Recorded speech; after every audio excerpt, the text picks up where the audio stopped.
Bom dia, irmãs, bom dia, irmãos. Vamos dar início à nossa palestra sonora, pedindo a Deus e a Jesus que nos estenda a sua mão amiga, fortalecendo a nossa alma e nos inspirando a palavra. O nosso tema de hoje, o bem e o mal, foi extraído do Livro dos Espíritos, que se encontram nas perguntas 629 e 646. O que é o mal?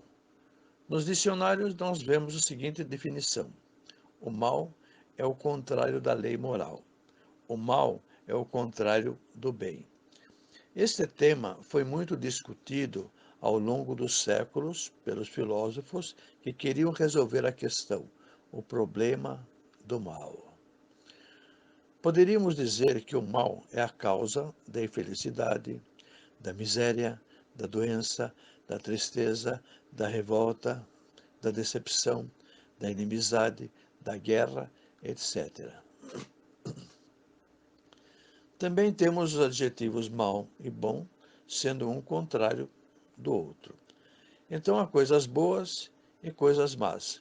As más são prejudiciais a nós.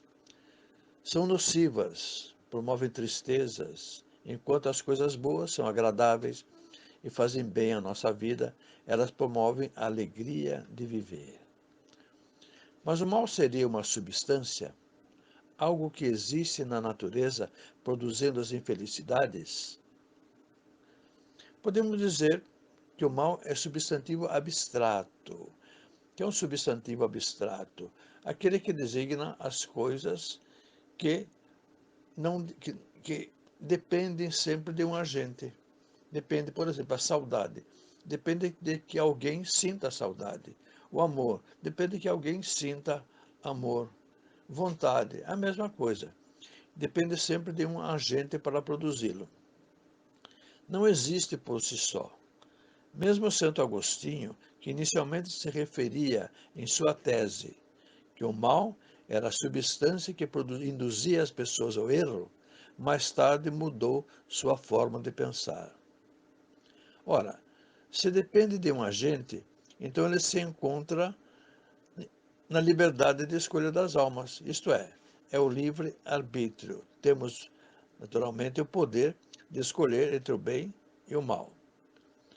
O livre-arbítrio começa quando o espírito alcança a fase humana, isto é, quando ingressamos na humanidade.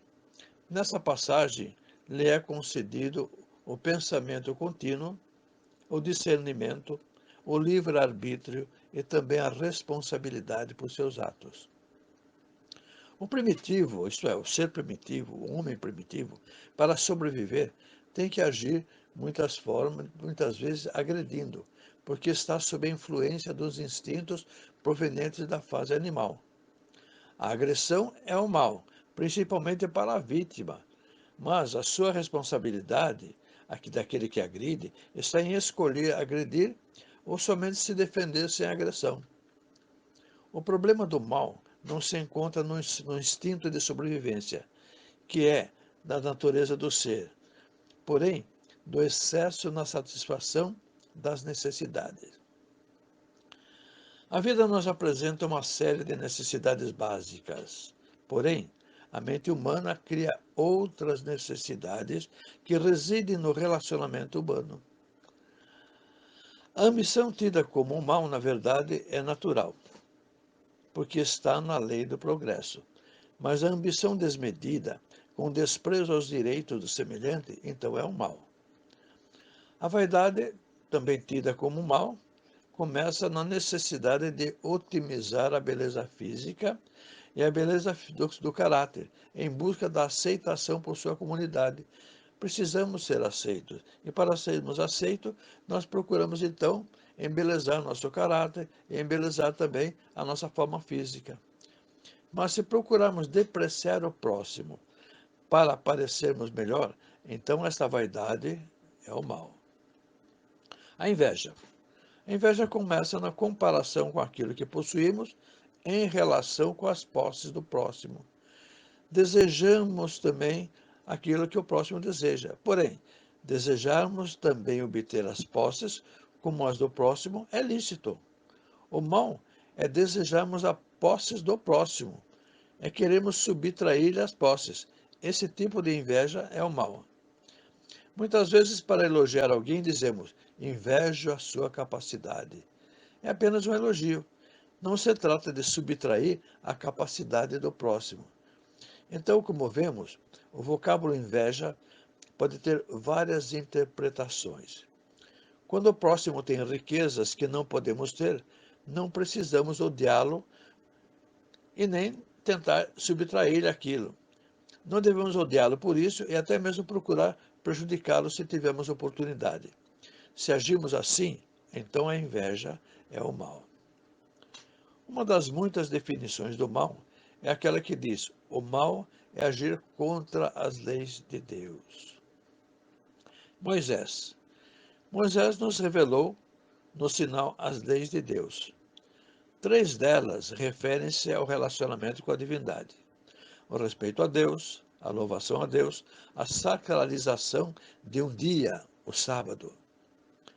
O restante das leis, salvando somente a que diz honrar pai e mãe, são todas leis de proibição: não matar, não roubar, não prestar falso testemunho, não cobiçar as posses do próximo. Então, ficara oficializado o que era o mal e o que era o bem.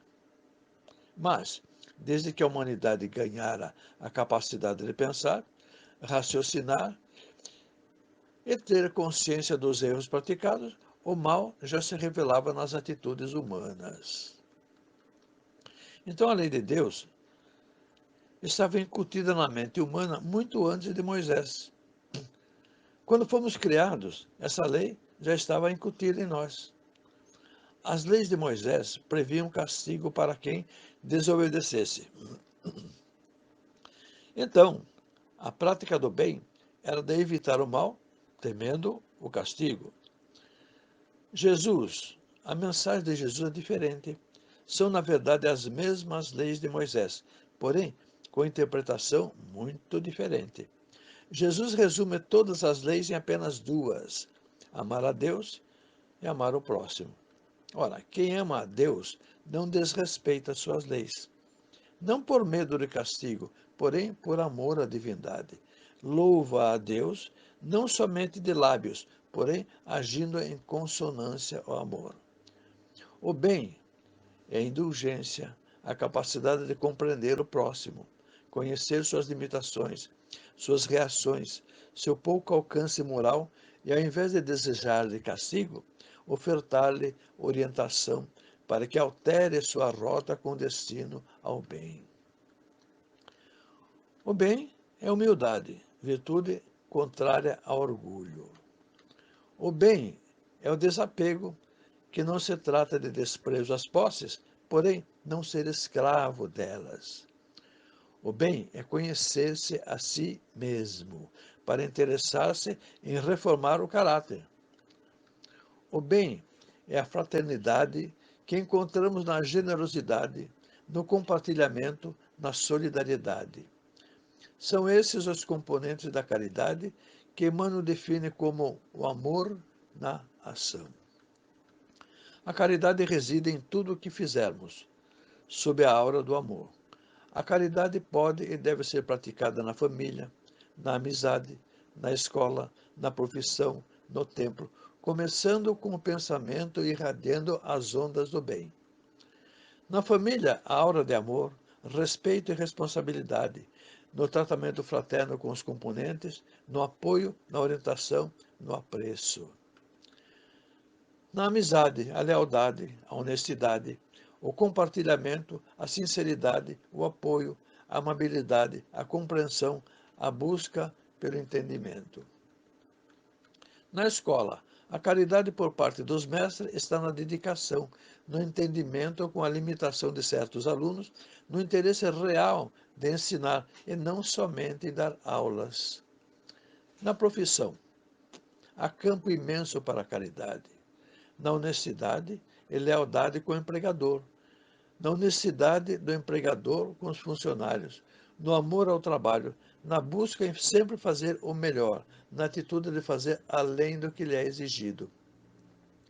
No templo, a devoção, o respeito aos regulamentos, a colaboração nas atividades, as doações de amor, as doações de amor nas orações, de forma que o templo seja um porto de espiritualidade.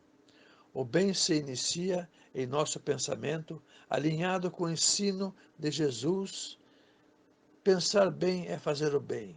Veja bem, o bem começa pelo pensamento. Veja bem, o bem se inicia em nosso pensamento, alinhado com o ensino de Jesus. Pensar no bem é fazer o bem. Meus irmãos, obrigado pelo carinho de sua atenção. Encerramos desejando-lhes uma ótima semana com muita paz e amor no coração.